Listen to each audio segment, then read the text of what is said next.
ادھر ایک کنات درختوں کے تنوں سے تنی ہوئی تھی۔ اس نے صحرا کی گرم ہوا اور اس کے ساتھ اڑتی ریت کو روکا ہوا تھا۔ اس جھنگ کے نیچے قالین بچھا ہوا تھا اور ابو سلمہ ابن داؤد اسحاق اور ان کے ساتھی بیٹھے ہوئے تھے۔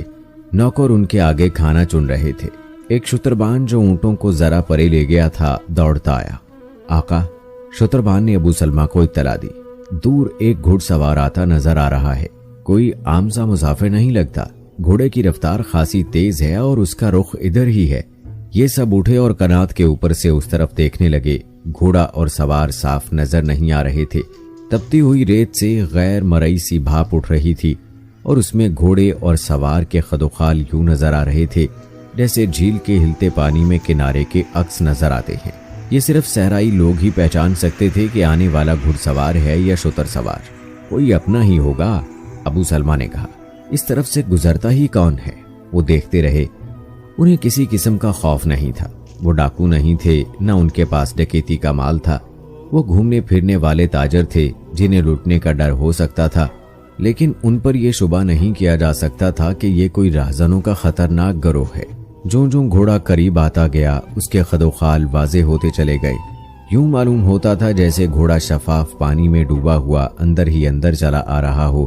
تقریباً 100 گز فاصلہ رہ گیا تو صاف پتہ چلنے لگا کہ یہ گھوڑا ہے اور اس کی پیٹھ پر اس کا سوار ہے۔ سوار نے بازو اوپر کر کے دائیں بائیں ہلایا، جو اشارہ تھا کہ میں تمہارا اپنا آدمی ہوں اور میں خوش ہوں کہ میں نے تمہیں پا لیا ہے۔ ابو سلمہ اور اس کے تمام ساتھی کنات کے ایک طرف سے گزر کر گھڑ سوار کے استقبال کے لیے آگے چلے گئے۔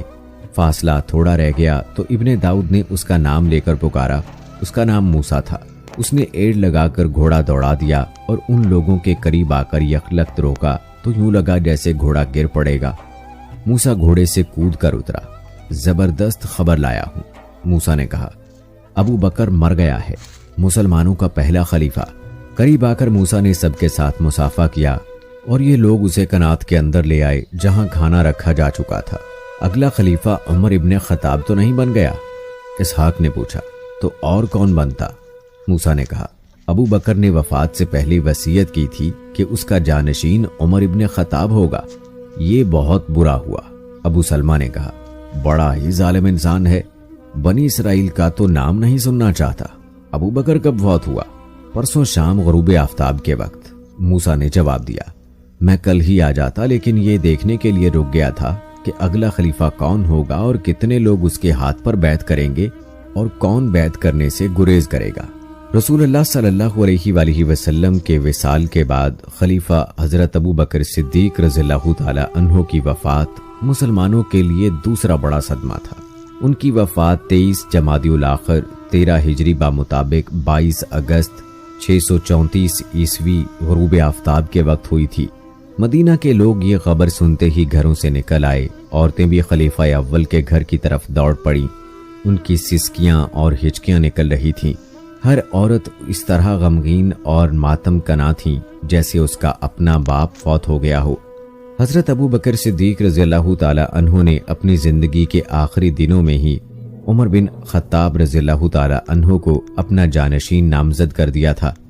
عمر رضی اللہ تعالی عنہ نے اس نامزدگی کو قبول کرنے سے ہچکچاہٹ کا اظہار کیا تھا، لیکن ابو بکر صدیق رضی اللہ تعالی عنہ نے صاف الفاظ میں کہا تھا کہ عمر رضی اللہ تعالی عنہ کے بغیر ان حالات پر جن میں سلطنت اسلامیہ گھری ہوئی ہے قابو پانے کی صلاحیت کسی میں نہیں۔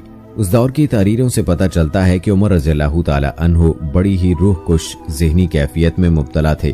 ایک تو ابو بکر رضی اللہ تعالی عنہ جیسا بزرگ اور مدبر ساتھی رخصت ہو گیا تھا، اور اس کے ساتھ یہ مسئلہ کہ ان کا ایک ساتھی اپنی تمام تر ذمہ داریوں کا بوجھ ان کے کندھوں پر ڈال گیا تھا۔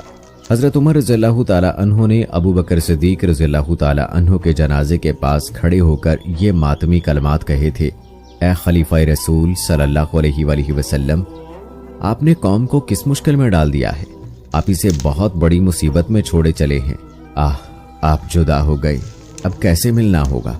ابو بکر رضی اللہ تعالی عنہ نے خلافت کے لیے عمر رضی اللہ تعالی عنہ کی نامزدگی اپنے طور پر ہی نہیں کر ڈالی تھی، ذاتی طور پر رسول اکرم صلی اللہ علیہ وآلہ وسلم نے بھی کبھی فیصلہ نہیں دیا تھا۔